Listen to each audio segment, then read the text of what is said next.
सबसे प्रकाशमान है। इतना ही कोई प्रकाशमान चमकीला पावरफुल और चंद्रमा सबसे ज्यादा शीतल है संसार में। इतना कोई शील स्वभाव वाला हो। हरिश्चंद्र के मुकाबले कोई सत्यवादी नहीं हुआ। और भी बहुत से मुकाबले पर उनका विशेष नाम है। ऐसा कोई दानी हो और ब्रह्मा जी ने सारी शक्ति को रचा है, ऐसा भी कोई रचने वाला हो। और बलवानों में इंद्र जो सबसे बड़े बलवान है, ऐसा कोई बलवान हो। और सुखदेव जी जैसा कोई त्यागी ज्ञानी महापुरुष नहीं। सुख से ऐसे कोई मुनि हो। और शारद और शेष सा कोई वक्ता नहीं, जिनके हजार हजार मुखाएं। और चिर जीवन लोभस से अधिकारे, उनकी उम्र जो है इतनी है कि यानी जो संसार की उत्पत्ति स्थिति प्रलय को भी देखा है उन्होंने। ऐसे कौन हो, लेकिन परमात्मा से प्रेम नहीं है उनका। तो ऐसे भय तो कहा तुलसी, जिन राजीव लोचन राम न जाने। अगर वह परमात्मा को नहीं जानता है तो उनकी भी अच्छी गणना नहीं की जाती। अब राम के बारे में आप सभी जानते हैं, अनेक कथाएं और उनके बारे में सभी जानते हैं कि जब राम का वनवास हुआ और राम जंगल में यात्रा कर रहे हैं और तुम लोगों ने जो कोल भील किरात आदि जो थे पिछड़ी हुई जाती, उनके अपने गांव में नहीं रहने दिया, शहरों में भी नहीं रहने दिया, आसपास भी नहीं रहने दिया, घेर दिया जंगलों में। और वो बेचारे नंगे धड़ंगे शिकार मार करके अथवा फल आकर के कुछ गुजर करते हैं वहां। जब भगवान राम गए वन के लिए तो भगवान का दर्शन करते ही वो संपूर्ण पापों से मुक्त हो गए। तो भी घट गई वहां पर दर्श परत मुख भंजन पाना कटहि पाप कहीं वेद पुराना। जो बड़ी पिछड़ी जाति के थे, उन्हें लोग छूना भी नहीं चाहते थे, देखना भी नहीं चाहते थे। और वो भगवान का दर्शन करते ही शुद्ध निर्मल पवित्र हो गए। इतनी सुंदरता थी भगवान श्री राम के अंदर। ऐसे स्वरूप को देख करके उनके संपूर्ण पापों से मुक्त हो गए। और इतनी सेवा भी करते थे राम की, जिसका ठिकाना नहीं। जब राम जी उनको गले से लगाते हैं तो उपमा किसकी देते हैं? ब्रह्मा भरत जी को उपमा दे करके उन्हें संबोधन करते हैं कि तुम मुझे भरत के समान प्रिय हो, लक्ष्मण या हनुमान जी के समान प्रिय हो। इतनी उपमा दे करके उनको प्यार करते हैं। ऐसे हैं भगवान श्री राम।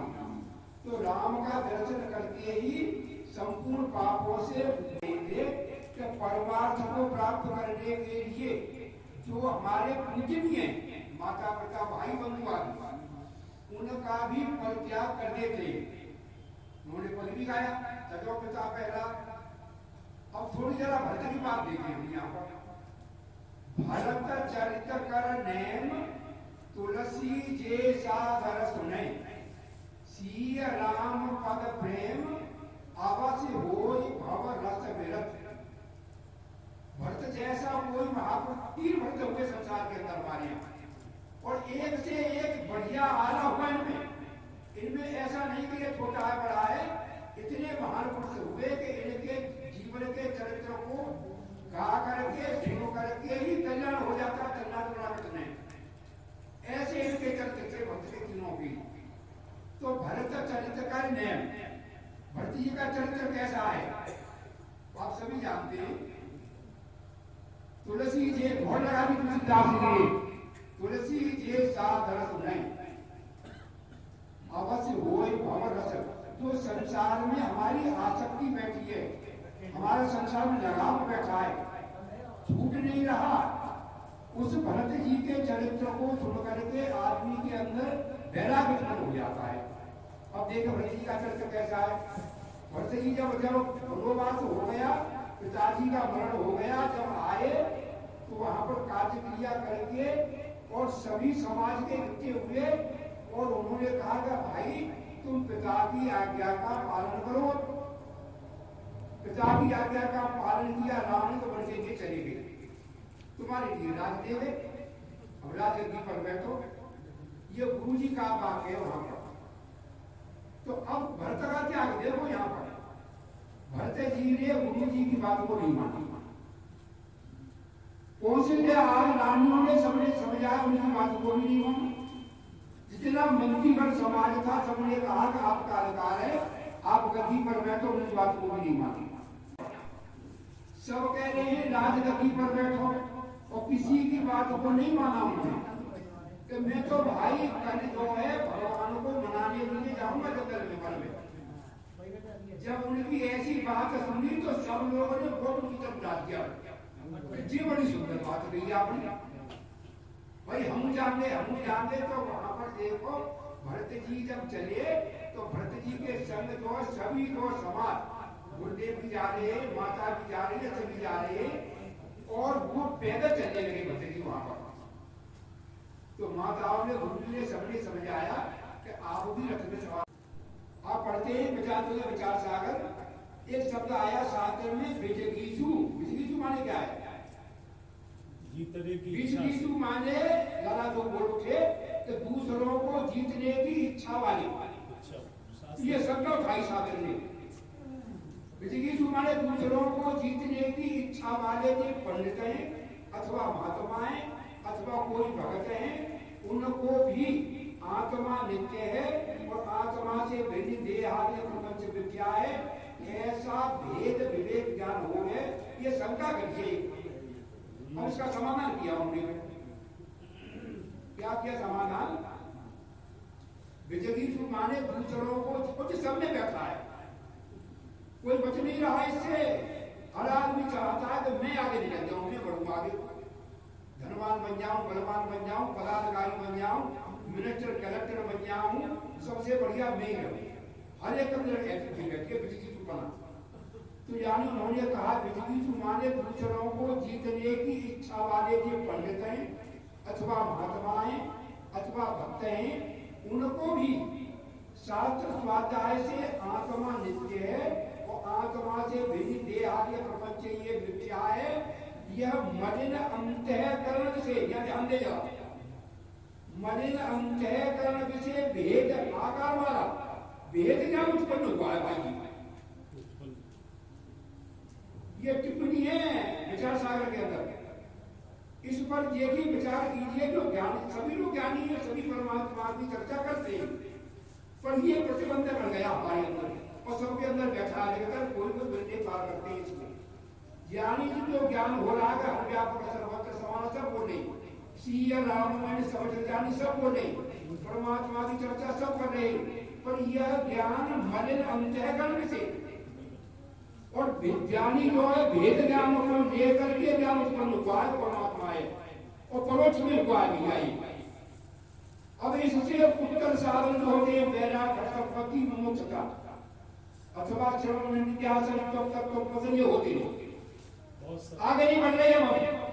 सबसे पहला है हमारा साधन विवेक। हमको विवेक नहीं हुआ भाई, विचार करें। अगर विवेक हो जाए तो हमारा वैराग्य हो जाता है, संपत्ति हो जाती, सत्या समाधान हो जाते हमारे, पर नहीं हो रहे। सिमरन भी नहीं हो रहा, तो बहुत पीछे की बात रहेगी, वो नहीं हो रहा हमारा। वो नहीं हो रहा है तो मलिन अंतःकरण में हुआ है। ये ज्ञान हमें परमात्मा है, परोक्ष में हुआ है और संसार का भ्रम हो रहा है अपरोक्ष भ्रम में। इसी के लिए अपरोक्ष ज्ञान की आवश्यकता है। परोक्ष ज्ञान से हट नहीं सकता, ये चिल्लाते बने रहे हम तो परमात्मा है, ये तो परोक्ष में चलेगी बात। तो इसी के लिए अपरोक्ष ज्ञान की जरूरत है। तो इसका तो उदाहरण बढ़ाया उन्होंने, कैसे नहीं होते साधन, उत्तर साधन नहीं होते इसके, कैसे नहीं होते? जैसे केला आया आधे केलन में, और केला का बीज नहीं बोया जाता, केला का बीज नहीं, केला आपने पौधा लगाए तो और पौधा बड़ा है तो केला आए और बाकी जन्म से बुढ़िया और बुढ़िया लगाने के कहूँ लगाए केला बन जाए। अब हुआ क्या इसमें कि हमने हुआ केला में से बुढ़िया निकाल के उस आराम में गाड़िया ना पानी बुलाना है, तो अब वो केला है जाएगा ना, तो सूख जाएगा। करो तो हमारी ब्याज पे काम हमारे तो भूल चलो तो केला जो माने योजना केला के लिए तो सजग सरस भूमि चाहिए, पानी चाहिए। अच्छा अगर सूखा है अब उसमें यानी विवेक वैराग्य आदि की उत्पत्ति हो रही है। हम कहते तो हैं परमात्मा है ईश्वर है, तो वो पर्वत में चला गया। जैसे 10 आदमी गए यात्रा करने गए, नदी पड़ी तो पास कर गए, दिन ले भैया अब गिनने लगे तो वो गिनती दो कोई गिने तो वो 9 ही हो गया गिनती अपने उन्हीं गिन रहा है वहां पर। अब कोई आगे वहां पर बढ़िया से तू 10वां तू है तो अपने को क्यों भूल गया है?